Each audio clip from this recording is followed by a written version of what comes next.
Em fundo branco, 3 símbolos alinhados na horizontal em vermelho. Letras em azul, dicas de saúde. Psicóloga Ingrid Rodrigues. O Tribunal de Justiça tem mantido a tradição de fazer orientações de acordo com a Campanha Nacional de Saúde.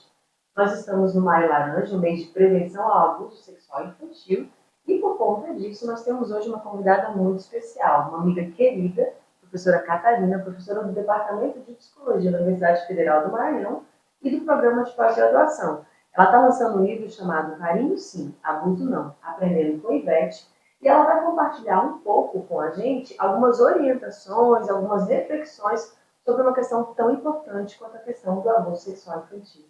Professora?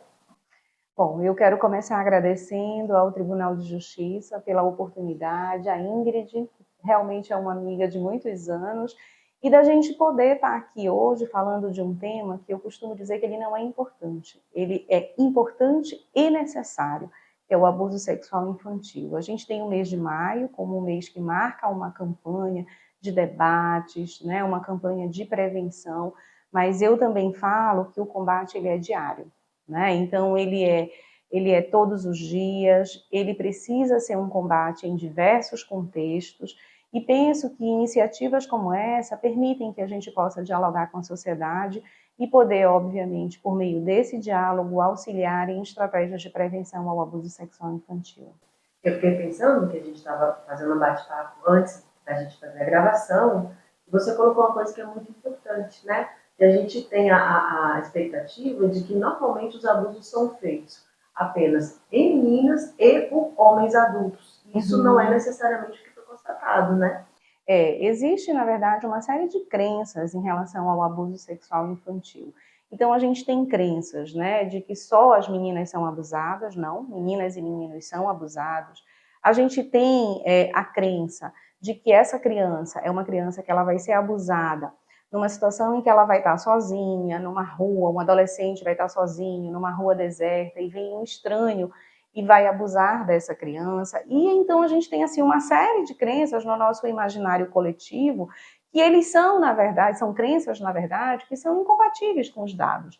Então, o que os dados mostram, né? Os dados mostram que meninos e meninas são abusadas, os dados mostram que abusadores podem ser homens e mulheres, e os dados, eles mostram também, Ingrid, que esse abusador é alguém que pertence a esse meio dessa família e dessa criança, né? Então, a gente tem aí parentes, como padrastos, pai biológicos, tios, primos, amigos próximos a essa família, né, como sendo esses abusadores. Acho que um dado que é importante de colocar, né, é que, embora seja um fenômeno, né, um problema de saúde pública, que é um problema em nível regional, nacional e mundial, e que consegue, na verdade, atingir crianças, né, pré-adolescentes, adolescentes, enfim, etnias diferentes. A gente tem dados que mostram claramente que as pré-adolescentes, meninas, negras e em situação de vulnerabilidade são as vítimas mais frequentes. Eu fiquei pensando duas coisas, né? Uma, como acolher essa criança, né? E a outra também por que essas crianças que estão passando por essa situação, normalmente elas demoram muito tempo para que elas possam, né, colocar a situação, que elas possam até pedir socorro. Revelar essa situação, né, Ingrid? Isso. Bom, então acho que a gente pode começar por aí, primeiro porque esse abusador, ele não chega junto a essa criança e comete um estupro no seu sentido da conjunção carnal. Como eu disse, esse abusador é alguém que pertence a esse núcleo familiar de alguma forma, é alguém que estabelece um vínculo de confiança com essa criança e com essa família, é alguém que começa a produzir essa situação de abuso de forma gradual, por meio daquilo que a gente chama, né, da escalada da agressão. Então, essa criança ela vai demorar a discriminar que aquilo é uma situação de abuso. E aí, quando, né, ela percebe, quando ela discrimina, a gente já tem aí um estado bem avançado, um período, né, e também tipos de abuso, né, diferenciados dentro dessa escalada. Eu também gosto de destacar, né, que se tem, né, ainda voltando à situação das crenças, né, algumas crenças sobre o que acontece nesse momento da situação de abuso. E aí a gente também conversava há pouco sobre essa resposta reflexa, incondicionada, que algumas crianças têm durante uma situação de abuso. Isso é possível de acontecer. A interpretação que os abusadores fazem é de que a criança está tendo algum tipo de prazer nesse cenário, nesse contexto. Isso não é verdade, são respostas reflexas, são respostas, né, fisiológicas e não se caracterizam como respostas, né, de prazer ou de aceitação daquela situação. E aí entra um pouco no que a gente conversava, né, que eu recebo muitos pacientes adultos que passaram por situação de abuso e que tem muita confusão a respeito dessa época. Primeiro, por quê? Porque dentro daquela ciclo de confiança onde elas se sentiam seguras, isso aconteceu. E segundo, por conta de uma sensação de culpa. Exatamente porque você falou, e eu lembro sempre, eu gosto sempre de dar esse exemplo. Eu estou aqui sentada, vem alguém na minha costa e sopra aqui perto da minha orelha. Eu vou sentir um arrepio. Isso não quer dizer que eu senti prazer, e muito menos que eu estou autorizando alguém a fazer qualquer coisa. As crianças, não sabendo disso, elas relacionam o fato de que se eu sentir alguma coisa, é porque eu gostei da situação, portanto sou culpada, e se eu contar, eu vou levar bronca, eu vou ser castigada. Né? Isso tem uma repercussão, não só enquanto eu sou criança, adolescente, mas isso é levado por muito tempo ao longo da vida sexual, nos vínculos de confiança na fase adulta também, né?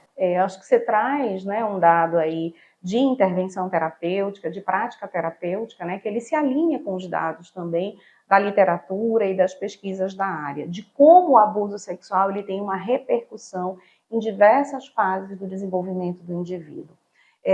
Se tem uma noção de que quando criança isso acontece, a gente não fala sobre isso, a gente não conversa sobre isso, a criança ela vai esquecer.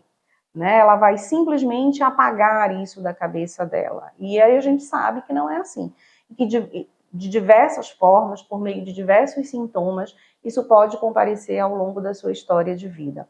Uma pergunta também que os pais, os professores, eles sempre fazem quando eu estou em palestras, em eventos, debatendo sobre o tema é: Catarina, a gente pode identificar comportamentos, sintomas que dê dica de que a criança está numa situação de suspeita de abuso sexual? Isso aí é muito complexo, tá certo? É complexo porque a sintomatologia que uma criança tem, como, por exemplo, respostas de ansiedade, mudanças de humor, distúrbios alimentares, choro constante, são padrões de comportamento e sintomas que estão presentes, Ingrid, em outros transtornos. Então, assim, nós especialistas, né, e também por meio de orientações a educadores, a gente fala sempre da importância do estabelecimento dos chamados nexos causais, né? Há a presença de um adulto muito frequentemente próximo a essa criança, como esse adulto ele tem abordado essa criança, o que a criança tem falado sobre esse adulto em casa, para os pais, ela tem emitido respostas de fuga e de esquiva na presença dessa pessoa, aliada com esses sintomas, né? Então, a partir daí, a gente vai ter dicas, tá certo? Em termos de uma suspeita. Porque acho também que é importante deixar claro que todo esse processo de avaliação do abuso sexual infantil, ele é feito por especialistas, por peritos, por pessoas que são treinadas e capacitadas para fazer isso. Nós, terapeutas, nós educadores, né, e pais, podemos, na verdade, ter essas dicas em termos de suspeita e, obviamente, a partir daí, né, fazer uma denúncia para averiguar essa situação por meio desses elementos que eu coloquei aqui para você. Eu fiquei pensando também, uma coisa que a gente estava conversando, né, em como acolher essa criança, porque muitas vezes essa história ela vai tendo uma repercussão tão grande, e aí, de repente, a vizinhança toda está sabendo, e a própria criança, ela começa até a negar a história, porque ela se vê exposta, ela se vê desassistida, ela se vê precisando repetir, e ela pensa assim, seria mais econômico, eu não ter dito nada. Como é que a gente lida com isso? E aí é um dado também bem interessante do que acontece, é um aspecto que eu abordo também no livro, Porque tem um determinado momento em que a Ivete revela, né? Ela conta para a mãe conta para a vizinha, elas vão procurando várias pessoas para relatar ali, e aí nesse momento há uma série de questionamentos em cima da Ivete, que deixam a Ivete confusa, né? Inclusive com falas do tipo, olha, se realmente isso for verdade, coisas ruins vão acontecer com essa pessoa, e a criança começa a ficar de fato muito confusa, muito amedrontada com aquela situação, e tem aí relatos, né, passa a ter a partir desse momento relatos confusos do que de fato aconteceu com ela. E aí a importância dos pais, dos educadores, desse adulto no momento de escuta, né, fazer essa escuta e validar a fala da criança. Não pedir para que essa criança fique repetindo isso para todas as pessoas que se aproximam, porque cada vez que ela repete, ela revive esse sofrimento, esse trauma que ela passou. E um outro dado que é relevante, eu acho que uma outra informação que eu acho que é importante da gente dialogar, né, é de que esse abusador, ele também ameaça essa criança. Né, ele chega com essa criança e ele diz que ninguém vai acreditar nessa criança. Esse abusador, ele diz que ele vai fazer algo com essa família, com seus irmãos menores. Então, ela está numa situação, né, na qual ela está sendo ameaçada de falar o que aconteceu. Então, por isso a importância do acolher e do validar a fala. Pensando que a gente não pode esquecer que a gente está falando de uma criança. Ela não acha que ela tem força como adulto, né? Então, assim, ela é só uma criança no meio de uma situação tão complicada, tão constrangedora, né? E aí, Catarina, eu te pergunto, o que você pode dizer, né, para os pais, os responsáveis, para pessoas que vivem com crianças e adolescentes, né? Como é que eles podem trabalhar a prevenção desse tipo de situação? Tá. Bom, então acho que o primeiro elemento, né, que a gente tem defendido muito, enquanto pesquisadores, enquanto terapeutas, é da importância dos pais, dos educadores, falarem com as crianças, né, sobre o que na verdade é um abuso sexual, falar sobre, né, permitir o conhecimento do próprio corpo, os limites os limites que precisam ser dados para o outro em relação ao seu corpo. E aí a gente também fala, né, da importância do desenvolvimento de habilidades autoprotetivas, deixando bem claro que quando a gente fala de ensinar crianças e adolescentes as habilidades autoprotetivas, não é que essas crianças elas tenham que por si só se proteger, não.